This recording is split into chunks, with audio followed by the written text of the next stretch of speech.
Welcome to LOLWOT TV, your daily dose of WTF.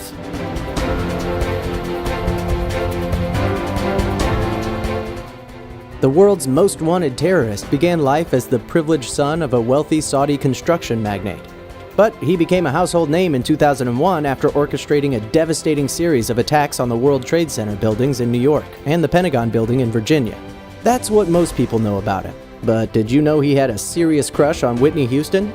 Here are 10 facts about Osama bin Laden you probably didn't know. At number 10, he grew marijuana. According to CNN's Nick Robertson, bin Laden's Abbottabad compound included a series of gardens growing cabbage, potatoes, and interestingly, marijuana.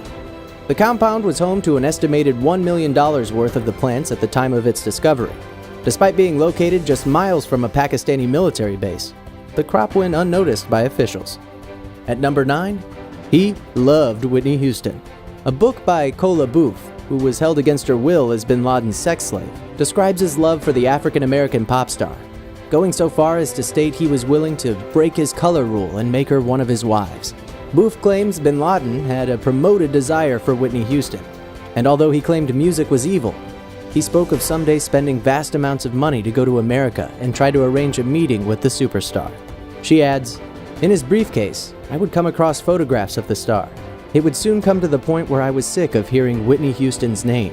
At number 8, he was a huge sports fan. According to one of bin Laden's former bodyguards, Osama was a talented volleyball player, but his interest in sports didn't stop there. He was reportedly a huge fan of the English football club Arsenal and attended many matches while he lived in London in the early 90s. At number 7, he took the Pepsi challenge. Despite projecting the image of a humble cave dweller to the media, bin Laden apparently enjoyed access to all the best brands while residing in his Abbottabad compound. This included Pepsi and Coca-Cola brand sodas, as well as products like Vaseline and Nestle milk. They, bin Laden's people, always paid cash, never asked for credit, said Anjum Quaisar, the grocer at the shop where bin Laden's men would buy food and supplies. At number 6, he loved the BBC. According to his son Omar, bin Laden was a huge fan of the UK news agency BBC and used to listen to their radio programs constantly. At number 5, he downloaded a lot of porn. Those who knew bin Laden attest to his weakness for some of the very things he preached against. Case in point, the copious amount of pornography recovered from his hard drives. At number 4, kids conned his guards. Tariq Khan, a 14-year-old boy who lived nearby bin Laden's compound, told the press, "When we played cricket in the field near the house," he said, "if the ball flew over their wall and we went to the gate to ask for it, the guards would be angry. The guards would then pay the children 100 rupees to buy a new ball, rather than allow them to retrieve it.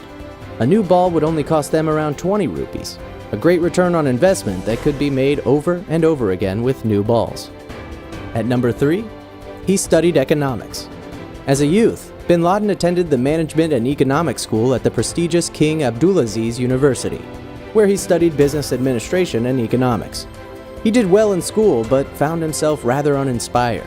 He eventually dropped out and successfully managed several small branches of his father's construction business. At number 2, he wanted to be a cowboy. From an early age, bin Laden had a great interest in horses, keeping a stable of up to 20 on his family ranch in Jeddah. He used to shoot guns while he rode, emulating the cowboys from his favorite television programs. And at number 1, he had phone numbers and cash sewn into his robes. U.S. authorities discovered 500 euros and 2 telephone numbers sewn into the pockets of bin Laden's robes. This would allow him to abandon his Abbottabad hideout and disappear into the Pakistani countryside at a moment's notice. By constantly being prepared to flee, bin Laden had successfully evaded capture by U.S. forces for 10 years.